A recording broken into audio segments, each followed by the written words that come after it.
हाय नमस्कार everybody, how are you, how do you do, I am fine everybody. तर हा बघा सकाळी सकाळी सन्या, कावी, कारभारी तर ह्यांना गावाला पाठवायला लागलोय आम्ही. तर कारभारी गावाला चालले तर या पोरांची शाळा आता भरण, त्यांच्या शाळेची तयारी करायची. परत अजून आमच्या कामाचा टाईम झालाय, आम्हाला काम करायचंय. की करताय या आधी नंबर फिट करा वरचा आणि त्यांना कॅनर पाठवा.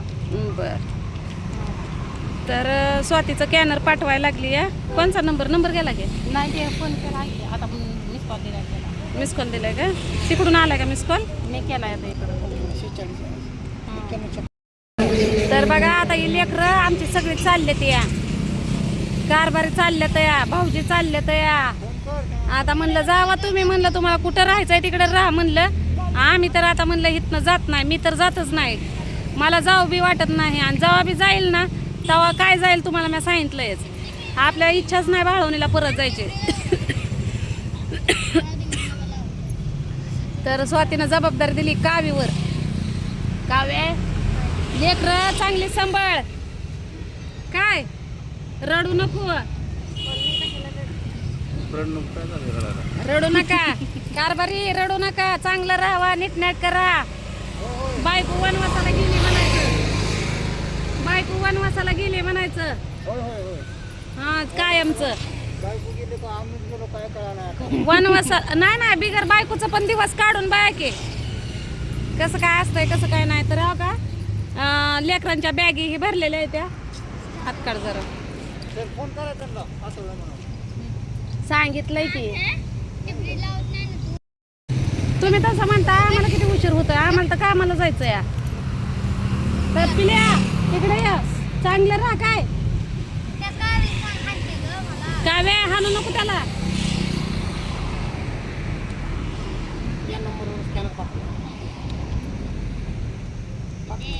मी सणाला हाणते, ती माझी पूजाच करते का नाही बसून. का आता तिथं ऐकायला बी मी नाही, कशालाच मी नाही. वाटत नाही का हिला बहीण आहे म्हणून? बहीण आहे म्हणून हाणू वाटत नाही ना. जाऊ दे, माझ्या डोक्याला लय टेन्शन दिलंय तुम्ही. मी लय दिवस झालं, तू आता झालाय किती वर्षात झाला? हे 10 वर्ष. 10 वर्ष, ह्याचा 10 वर्ष झालं टेन्शन. मम्मी मी आहे ना तशी 11 वर्षाचा असतोय. ती काय म्हणतात मॅडम, मी फक्त 6 महिने घरीच ठेवायला सांगितले, तू 1 वर्ष ठेवलंय म्हणून झालं. ते 6 महिने कमी असल्यामुळे याला 1 वर्ष घरी ठेवलं म्हणून माझं म्हणून 1 वर्ष गेलं. नाही तर आता सण्या 5वीला गेला असता, हाय का नाही पिल्या? आणि कावी किती वर्षाची? तोंड दाखवत नाही आपल्या पोरास. लय गोडा असल्यावाने. तर ए चला जावा.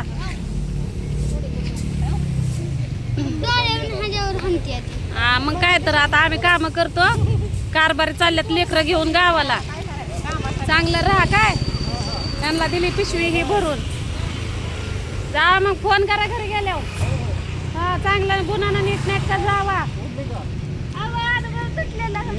तुटलेलं होतं, नीट वर धरून जा. हा तुम्ही बघितलं सगळ्यांना, सन्या, कावीचा बाप गेले ते सकाळी. तर कसं आहे माहिती आहे का,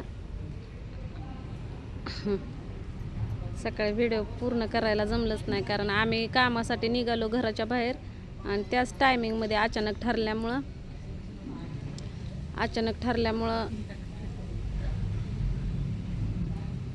ते पण म्हणले आम्ही पण जातो. जावा म्हणलं, गड्यासारखं गडी घरात बसून. एकतर त्या कामाला जाण्यासाठी आपल्या भाळवणीतच भांडण आमच्या दोघांचं चालू होतं. तिथं तर काय टेन्शन नव्हतं. आपलं घर आहे बाबा, चल उपाशी तर उपाशी पाणी पिऊन आपल्या घरी झोपायला येतंय. पण तसं सिटीमध्ये आल्यावर पाणी पिऊन झोपल, पण भाडं द्यायच्या टायमाला कसं आहे, मग कसला मोठा तमाशा आहे. तर त्या ताई पण आल्या, त्या आम्ही एकत्र काम करतो ना सगळ्याजणी. आलतो जरा बाहेर, मग म्हणलं चला राहिलेला आपला व्हिडिओ पूर्ण करून घ्यावं म्हणलं. तर मावशी मी आमच्या कामातल्या बाया सुंदर आहेत, त्या लय भारी मिसळून घेतात. त्यामुळं माझी तर काही इच्छा नाही बघा आता इथून गावाकडं परत जायचे. कारण मी गावाकडं सांगितलंय तसं मला लाज वाटते म्हणलं. सारखं गावाला यायचं, गावातनं सारखं बिराड भरून न्यायचं, परत 4 महिने 6 महिने राहायचं, तिथून माघारी यायचं. 4 महिन्याच्या पुढं तर मी टिकतच नाही बाहेर. पण ह्या वेळेस मला लय लाज वाटली. मी नवऱ्याला माझ्या सांगत होते फक्त दारू पिऊ नका. गावात ते ऐकतच नव्हतं. खरं सांगू का, गाव आमचं जितकं चांगलं आहे ना तितकं वाईट पण आहे.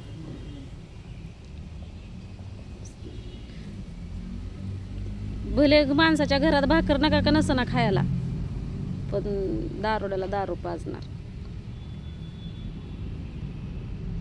मग तिथं रोज उठून भांडण. आता इकडं आल्यापासून कारभारी काय दारू हे पेत नव्हतं, पण कारभारीला बी घरात बसू वाटत नव्हतं. त्यांना बी वाटायचं काम हे ते असावं, पण त्यांना कामच नाही काय नाही. मग कारभारीला म्हणलं तुम्ही जावा म्हणलं. मी तसं नाही म्हणलं. मी म्हणलं जावा लेकरं सोडा म्हणलं भाळून इथं पण काय गुन्हानं राहत नाहीत, जावा म्हणलं आता त्यांची शाळा ही भरायची आहे. मग कारभारी म्हणलं दे मला पैसे. मग आपल्या कामावरनं घेतलं पैसे थोडंफार आणि दिलं त्यांना. मग लेकरं हे ते घेऊन ते गेलं सकाळी. तर स्वाती म्हणत होती की राधाताई माझी लेकरं माझ्या आईकडं जात्याल आणि तुमच्या लेकरांचं कसं व. मला लय वाईट वाटलं बरं का, लय वाईट वाटलं. पण वाईट वाटून काय, जे नशिबाला आलं ते तर फेडावं लागतंयच, बरोबर आहे का नाही. माझ्या जागेला दुसरी तर असते ना तर खरंच टिकली नसते.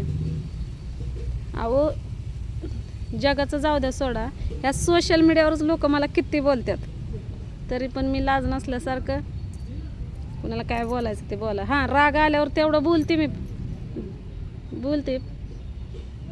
पण आपलं मिठी सोडत नाही. आता नवरा पण तसंच, संसार मोडावं मी सोडून द्यावं म्हणून किती माझं ऐकत नाही काय नाही, किती काय करतो. मी संसार सोडतच नाही. सगळं करून बसली बघा, धमक्या दिल्या, निघून गेली, काय बी केली. पण मी त्यावेळेस येताना त्यांना सांगितलं मी आता भाळवणी सोडून चालली. आलं तर म्हणलं माझं मडच येईन म्हणलं. मी तर भाळवणीला म्हणलं पसारा घेऊन येणार नाही म्हणलं. मी चॅलेंज करून आले नाता भाऊजीला, परत अतुल मामाला, दुसरं कोण नाही. ते पण हसत आपले चिडवत्यात. पण ह्या सगळ्याला जाऊ द्या, एक काय वाईट नाही होतं बरं का. मी घर सोडून बाहेर आले त्याचं मला अजिबात वाईट वाटत नाही. पण वाईट ह्या गोष्टीचं वाटतंय की बघा ना, स्वातीचे लेकरं आता तिच्या आईबापाकडे जातील, तिला गणगोत आहे. मला कोण आहे सांगा बरं. जे आहेत ते स्वार्थी आहेत, स्वतःपुरतं बघतात. त्यामुळे मी सगळ्यांशी संबंध तोडलं. आपलं जसं होईल तसं होईल, आपल्या मर्जीनं कसं होईल तसं होईल. आपलं कर्तव्य काय, लेकरं मोठी करायची आणि नवऱ्याचा संसार करायचा. त्याला करू वाटलं तर करण, नाहीतर त्याला जाऊ वाटलं तर जाईन, काय बी करण. ते म्हणलं मी जातो लेकरं घेऊन पुण्याला ते गावाला, जा म्हणलं. मग ते आता सकाळी तर गेले, तर बघू आता काय होतंय ते. कारण हिथं बी काम नाही काय नाही त्यांना, घरातनं बाहेर निघत नाहीत. मग इकडं तिकडं हिंडतात कामासाठी. पण ज्यांच्या भरोशावर कामाला आलं होतं तर त्यांना पण कामं दाखवली, पण ती त्यांना कामं होत नाही. मग म्हणलं इथं राहून काय करता म्हणलं, जावं लेकरं घेऊन, लेकरांच्या शाळेचं बघा. तर गेले ते सकाळी. आता सवय बी लागली होती बेवडं माझं बेवडं काय असताना, पण होतं संग असलेलं बरं असतं आहे का नाही. आणि सोडायचं असतं तर केव्हा सोडून दिलं असतं. लेकरं माझेच आहे, ते काय जरी झालं कसं जरी झालं तर शेवटी माझे. तर सण्याला मी बघू, मला लय वाईट वाटतं, काय सांगू. मस्त रडू येतं, डोळ्यातनं पाणी येतं, पण काय सांगू. आता आपल्याला हे पाहिजे म्हणलं एक तर कोणचं तर सोसलं पाहिजेच. काम करायचं म्हणलं, पैसा पाहिजे म्हणलं तर काम करायला लागतंय. काम करायचं म्हणलं तर लेकरांची शाळा बुडते. सगळ्यांचं वाटत होतं शाळेचं. बघा म्हणलं आपापल्या मार्गानं. आता लेकरांची माया करायची म्हणलं तर जवळ ठेवायला लागतात. मग काम बघायचे का लेकरं बघायचे? काय का नाही म्हणलं, जे असेल ते होईल, जे होईल ते होईल. घोटायचं म्हणलं, सोसायचं काय बी सोसायचं. मला तर त्या भाळवणीला जाऊ वाटत नाही. जायचं भाळवणीला, पण कधी जायचं? एखादी सुट्टी असती वाटतं इथं. मी तर सुट्टी घेणारच नाही. इथं असते शनिवार रविवार सुट्टी. ते शनिवार रविवारीच म्हणते, सॉरी गुरुवारी सुट्टी असते आणि एक रविवारी सुट्टी असते. गुरुवार रविवार मग सुट्टी बघून आपलं एखाद्या बारीला जावं वाटलं तर जायचं. जावं वाटलं तर म्हणजे आता कशामुळं जावं वाटन की चल बाबा आपलं घर आहे, झाड आहे बिड आहे. जावं वाटलं तर जाणार, नाही तर सहजासहजी असं राहाया म्हणून बिराड घेऊन तर जाणार नाही. माझं ठरलंयच. विषय आला नवऱ्याचा, ती गेलं या बघू. ती मला म्हणलं संध्याकाळी येतो. आता येतो, अजून तर काय फोन नाही काय नाही. सकाळी गेले ते, आता लय टाईम झाला आहे. तरी तुम्हाला सांगते आता वाजत आले तर 6.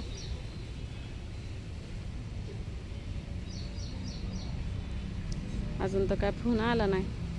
बघू फोन आला तर करेल, मी सांगेल तुम्हाला, काय का नाही. तर चला आता आपण भेटू पुढल्या व्हिडिओमध्ये. तर बाय. कारण मी आली होती, कारण कसं आहे इथं आतमध्ये CCTV कॅमेरा असल्यामुळं आम्हाला व्हिडिओ करायला म्हणजे मोबाईल हातात घ्यायला जमतच नाही. मग बाहेर आलं होतं, म्हणलं चला आलं तर एक व्हिडिओ करू. परत लय उशीर नाही दिसल्यावर मग परत कसं CCTV आहेत म्हणल्यावर जरा जपून, आणि शिवाय आपण नवीनच आहे का नाही. आता जमलं तर मी एक व्हिडिओ इथं बाहेरच करेल रोज एक. तुम्हाला म्हणलं होतं घरचंच दाखवल, पण मी असं बाहेर येऊन माझ्या मनातलं काय असेल तर मी बोलू शकते, बरोबर का नाही. तर चला भेटू पुढल्या व्हिडिओमध्ये.